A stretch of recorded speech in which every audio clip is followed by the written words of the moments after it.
Recent legislation passed in the Israeli Knesset, which many people call the anti-BDS bill, has raised a number of questions about a rising tide of fascism in Israel.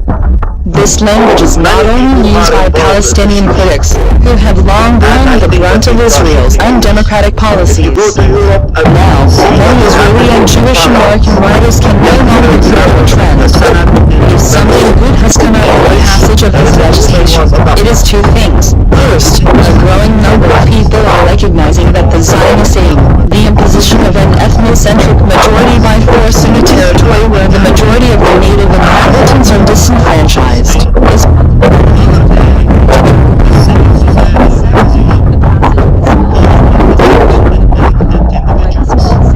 to be active in the call for supporting the cause of the Palestinian people for statehood. And they told us, in a span of few days, 500,000 people expressed their willingness and desire to join this march.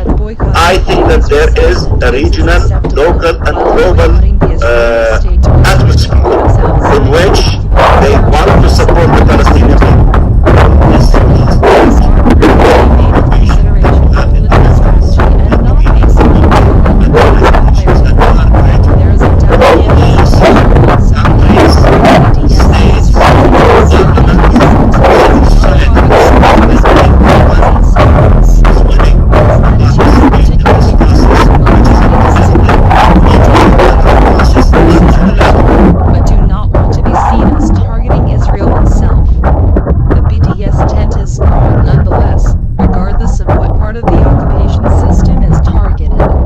This is clearly threatening to Israel.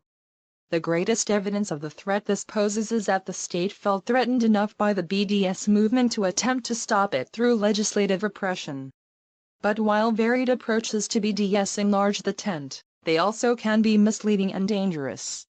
The idea that colonies are legitimate BDS targets while the state of Israel is not creates the illusion that somehow these colonies exist in a vacuum without tacit and direct support from the Israeli state. In fact, the settlement enterprise is a state-driven enterprise which requires various state-led efforts at multiple levels.